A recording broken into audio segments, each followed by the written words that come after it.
नमस्कार दोस्तों, आप सभी का स्वागत है हमारे इस यूट्यूब चैनल पर।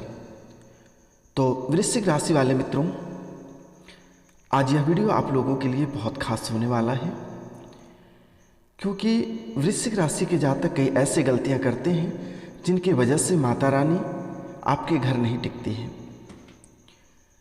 आपकी छोटी छोटी गलतियों की वजह से माता रानी आपके घर में प्रवेश नहीं करती है, और करती है तो आपके घर में वास नहीं करती है।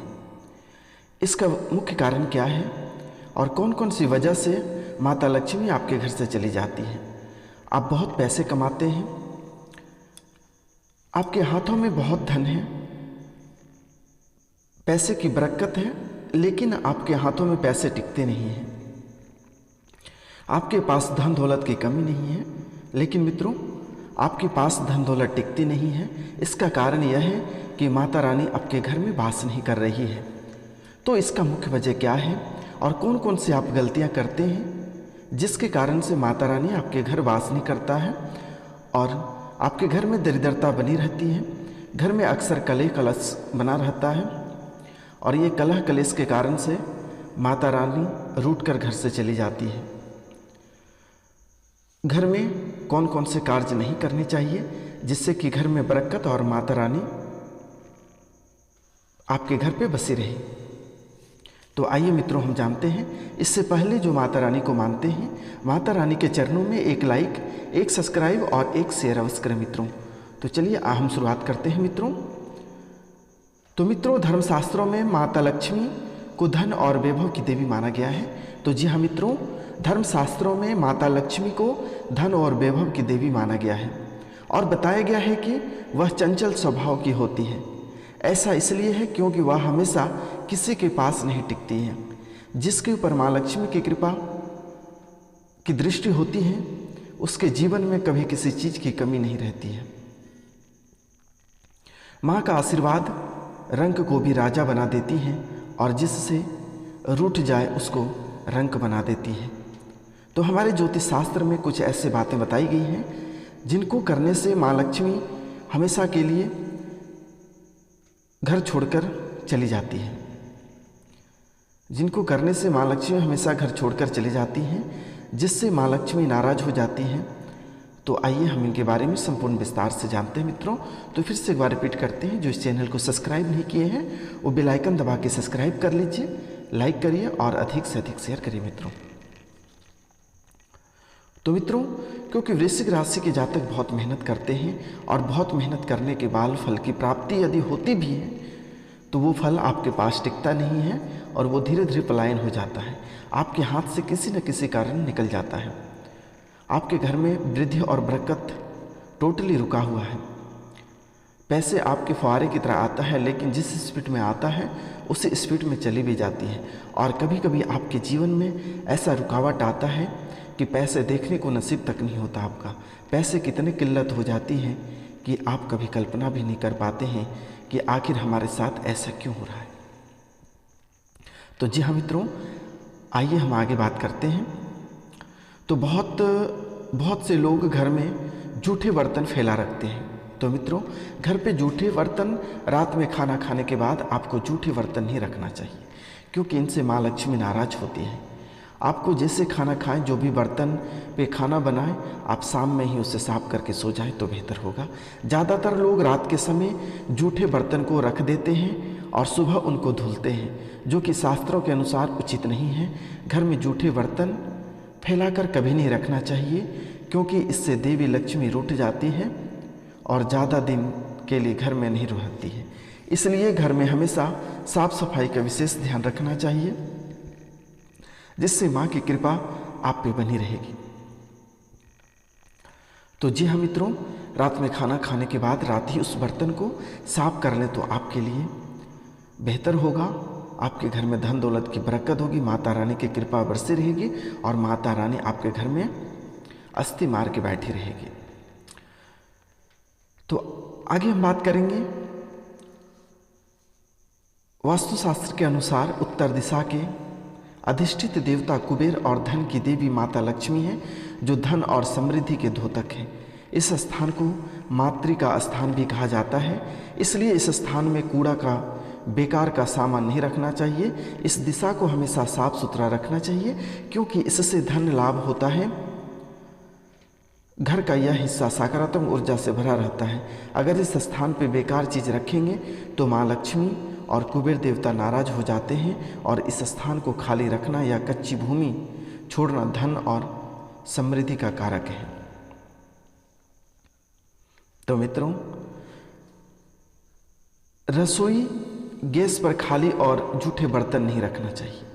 रसोई गैस पर खाली और जूठे बर्तन नहीं रखना चाहिए। हमेशा चूल्हे को साफ सुथरा रखना चाहिए। इससे घर में सुख शांति के साथ समृद्धि आती है और समाज में मान सम्मान मिलता है। पुराणों में बताया गया है कि चूल्हे पर खाली बर्तन रखकर छोड़ने से घर में दरिद्रता का वास होता है। ऐसे लोगों के घर में कभी बरकत नहीं होती है। किचन मंदिर को बाद सबसे पवित्र जगह मानी गई है और इसमें देवी देवताओं का वास होता है। मित्रों, अगर आप सूर्य के बाद घर में झाड़ू पोंछा लगाते हैं तो यह दुर्भाग्य का सूचक माना जाता है। झाड़ू में लक्ष्मी का वास होता है और सूर्यास्त के समय घर में झाड़ू लगाने से माता नाराज हो जाती है और घर छोड़कर चली जाती है। अगर किसी कारणवश झाड़ू लगानी पड़ जाए तो घर की गंदगी को घर में ही रखें, उसको सुबह साफ सुथरा करके फेंके तो बेहतर होगा। तो मित्रों, घर आप अगर सूर्योदय के बाद झाड़ू पोंछा लगाते हैं तो यह दुर्भाग्य का सूचक है। झाड़ू में लक्ष्मी का वास होता है और सूर्यास्त के समय घर में झाड़ू लगाने से माता नाराज हो जाती है और घर छोड़कर चली जाती है। अगर किसी कारणवश झाड़ू लगानी पड़ जाए तो घर की गंदगी को घर में ही रखें, उसे सुबह फेंके तो बेहतर होगा। जी हाँ मित्रों, घर की औरत जो देहली पर बैठकर खाना खाते हैं यह भी एक दरिद्रता का सूचक है और इनसे भी माता रानी नाराज हो जाते हैं। कहे जाते हैं कि घर की जो देहली होता है वो शिव भगवान होते हैं और शिव भगवान पर बैठ के कभी भोजन नहीं करते हैं। तो शिव भगवान के ऊपर बैठ के भोजन कभी भूल कर भी नहीं करना, क्योंकि घर की जो देहली होता है वह शिव भगवान का साक्षात रूप है और इन पर बैठकर भूलकर भी भोजन ना करें, नहीं तो दरिद्रता आपके घर में 100 की स्पीड में प्रवेश कर जाएंगे मित्रों। तो मित्रों, एक हाथ से चंदन कभी घिसना नहीं चाहिए। ऐसा करना नारायण को भी दरिद्रता बना देता है। ऐसा करने से देवी लक्ष्मी नाराज हो जाती है और धन की कमी का सामना करना पड़ता है। इसके साथ ही चंदन घिसने के बाद सीधे भगवान को नहीं लगाना चाहिए, यह अच्छा नहीं माना जाता है। चंदन को पहले किसी पात्र में रख लें और फिर देवी देवताओं को लगाएं, ये काफ़ी शुभ माना जाता है। और डायरेक्ट घिसने के बाद यदि देवी को या देवता को लगाते हैं तो देवी देवता आपसे नाराज हो जाएंगे और फिर आपके जो बरकत का द्वार है वो बंद हो जाएगा मित्रों। तो मित्रों, आगे हम बात करेंगे घर में दूध गिरना। घर में जब आप दूध को गर्म करते हैं तो दूध को आप देखते रहें और दूध यदि उबल जाते हैं और गिर जाते हैं तो यह भी अशुभ माना गया है घर में दूध गिरना। तो जी हाँ मित्रों, यह भी दरिद्रता का सूचक है, घर में कलह कलेश का सूचक है, झगड़े का सूचक है, कई तरह का नकारात्मक ऊर्जा का सूचक है मित्रों। अगला है रोटी जैसे आप बनाते हैं, कोई रोटी मेकर का जो रखने वाला होता है उस पर रखें, या फिर आप क्या करें कि कहीं ऐसे गमले में रखें, उस पर कपड़े रख दें, या फिर कोई उसके ऊपर ढक्कन रख दें, ऐसे खुले ना छोड़ें। जैसे जैसे रोटी सूखेंगे वैसे वैसे घर में दरिद्रता आती रहेगी और घर की शांति भंग हो जाएगी। तो मित्रों, आगे है शास्त्रों व पुराणों में सोने के लिए समय निर्धारित किया गया है। सूर्यास्त से पहले जगना और रात्रि के समय सोना सर्वश्रेष्ठ माना गया है। कुछ लोग आलस्य के कारण सूर्योदय और सूर्यास्त के समय सोते रहते हैं, जो कि अनुचित है। ऐसा करने से माता लक्ष्मी नाराज हो जाती हैं और घर छोड़कर चली जाती हैं। गोधूली बेला का समय पूजा पाठ के समय उत्तम माना गया है और इस समय सोने या लेटना अशुभ माना जाता है मित्रों। तो मित्रों, शास्त्रों व पुराणों में सोने के लिए समय निर्धारित किया गया है। गरुड़ पुराण में सूर्योदय से पहले जगना और रात्रि के समय सोना सर्वश्रेष्ठ माना गया है। कुछ लोग आलस्य के कारण सूर्योदय और सूर्यास्त के समय सोते रहते हैं, जो कि अनुचित है। ऐसा करने से माता लक्ष्मी नाराज हो जाती हैं और घर छोड़कर चली जाती हैं। गोधूली बेला का समय पूजा पाठ के लिए उत्तम माना गया है और इस वक्त सोना या लेटना अशुभ माना जाता है। मित्रों, गृह लक्ष्मी यानी घर की महिला या बाहर कहीं भी महिलाओं का अनादर नहीं करना चाहिए, क्योंकि इनमें माँ लक्ष्मी का वास माना जाता है। और जिन घरों में लोग महिलाओं का अपमान करते हैं या फिर उनके साथ मारपीट करते हैं, उनके घर में कभी माँ लक्ष्मी का वास नहीं होता है। इसके साथ ही घर में या घर के बड़े बुजुर्गों और गरीबों का अपमान करने पर भी माँ लक्ष्मी नाराज हो जाती हैं और कभी आपको बरकत नहीं मिलेगी और आपके घर में कभी सुख शांति नहीं रहेगी।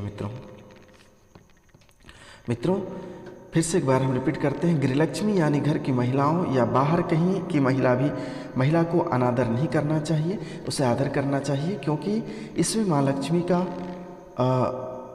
वास माना जाता है। और जिन घरों में लोग महिलाओं का अपमान करते हैं या फिर उनके साथ मारपीट करते हैं, उनके घर में कभी माँ लक्ष्मी का वास नहीं होता है।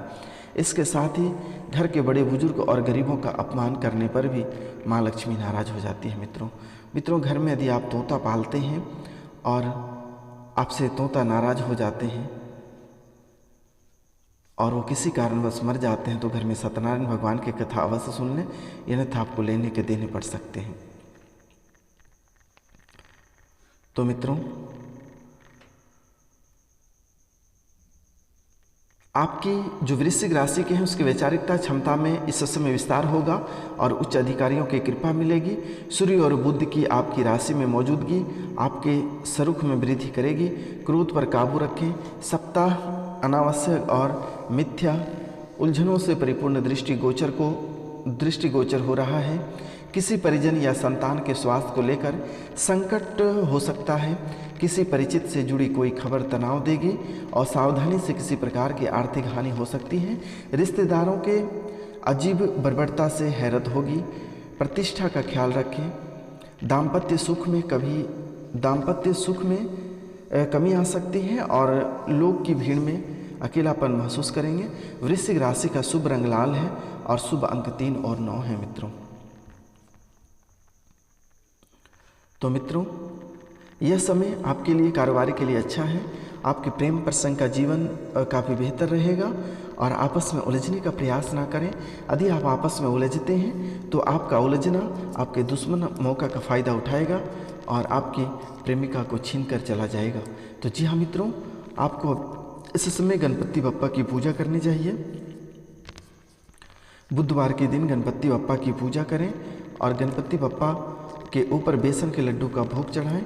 श्री कृष्ण की पूजा करें, काल भैरव की पूजा करें, शिव महाराज की पूजा करें, बालाजी का पूजा करें। शनिवार के दिन आपको शनि मंदिर जाना है और एक कढ़ाई सरसों का तेल शनि मंदिर में दान करना है। मित्रों, जो भी कहीं रुकावटें आ रही हैं वो बाधाएं सभी दूर होगी और घर में सुख शांति बनी रहेगी। आपके ग्रह जो है कि कुछ ऐसे ग्रह हैं जो आपको कभी परेशान करते रहते हैं और इसे भी शांत करना अति आवश्यक है। कभी कभी सर्पकाल के दोष के कारण आप ज़्यादा प्रभावित हो जाते हैं, दिमाग गर्म हो जाता है और आप बात बात पे चिड़चिड़ा जाते हैं, मारने तक लोगों पे खड़े हो जाते हैं। लेकिन आप वही इंसान हो, 5 मिनट के बाद आप शांत हो जाते हैं और फिर आपकी मन की जो भावना है वो भी टोटली शांत हो जाता है। मित्रों, आपके लिए यह वीडियो काफ़ी महत्वपूर्ण है और भी काफ़ी महत्वपूर्ण बातें हम आपको बताने वाले हैं, तो अंत तक आप बने रहिए। मित्रों, इससे पहले जो इस चैनल को सब्सक्राइब नहीं किए हैं वो बेल आइकन दबा के सब्सक्राइब कर लीजिए, लाइक करिए और अधिक से अधिक शेयर करिए। मित्रों, क्योंकि आप लोगों के लिए इतना मेहनत करते हैं तो एक सब्सक्राइब, एक लाइक और एक शेयर बनता ही है। मित्रों, क्योंकि जो भी जानकारी मेरे द्वारा दी जाती है यह सच्ची जानकारी दी जाती है और आपके लिए ही दी जाती है। मित्रों, क्योंकि लोग कई बार ऐसे होते हैं जो गलतियां करते हैं लेकिन उनके पास सुधार करने की क्षमता नहीं होती है। जब तक उनमें पावर और जवान रहते हैं तब तक किसी भी तरह की बात उनको समझ में नहीं आता है और धीरे धीरे जैसे पारिवारिक जीवन जीने लगते हैं मित्रों, उनको ख्याल आने लगता है कि हम कितनी बड़ी भूल या गलती कर रहे हैं।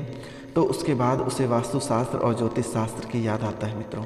तो इसलिए मित्रों समय से पहले सतर्क रहना आपके लिए बेहतर होगा, क्योंकि आपके कुंडली में एक बड़ी दुर्घटना में लिखी हुई है और शनिवार के दिन इसका हवन किया जाएगा और फिर ये आपका जो सर्पकाल दोष है ये ख़त्म हो जाएगा मित्रों, क्योंकि बार बार आप दुर्घटना से बच रहे हैं। कई बार आप को चोट भी लगा है दुर्घटना में, कई बार आप चोट लगने से आप गहरे बीमार भी हो गए हैं मित्रों। तो आपके कुंडली में साफ साफ दिखाई दे रहा है। एक बार आपके घर में एक चिड़िया मर गया है, जिसके कारण से आपके घर में कुछ ऐसे चीज़ों की आवाज़ सुनाई देता है जो कभी कभी आपके घर में बच्चे लोग डर जाते हैं। कभी दरवाज़ा कड़कड़ाना, कभी पानी की जो बाल्टी लगती है उस पर टिप टिप की आवाज़ सुनाई देना, बाथरूम से एक अलग ही तरह की आवाज़ सुनाई देना, तो यह इस चिड़िया का दोष है। तो आप यह दोष के लिए आप क्या करें, सत्यनारायण भगवान की पूजा आप पूर्णिमा के दिन अवश्य करा लें मित्रों। इनसे और भी आपको कई तरह के फायदे होंगे, घर में सुख शांति बनी रहेगी मित्रों। तो जी हाँ मित्रों, घर में आपका बरकरार सुख शांति बनी रहेगी। तो मित्रों घर पे ठाकुर जी महाराज की पूजा आप अवश्य करें, इससे भी आपके बरकत का द्वार खुलेंगे मित्रों। तो मित्रों बस आज इतना ही। यह वीडियो कैसा लगा कमेंट में अवश्य बताइएगा, कमेंट में जय माँ काली अवश्य लिखिएगा मित्रों। और नमस्कार प्रणाम, आज इतना ही। फिर हम आपसे मिलते हैं अगले वीडियो में, तब से हम आप लोगों से क्षमा चाहते हैं मित्रों। आप सभी को नमस्कार प्रणाम, राधे राधे। जो इस चैनल को सब्सक्राइब नहीं किए वो सब्सक्राइब कर लीजिए, लाइक करिए, अधिक से अधिक शेयर करिए, कमेंट में जय माँ काली लिखें, अवश्य लिखें मित्रों। जय हिंद, जय भारत। हम आपसे मिलते हैं अगले वीडियो में।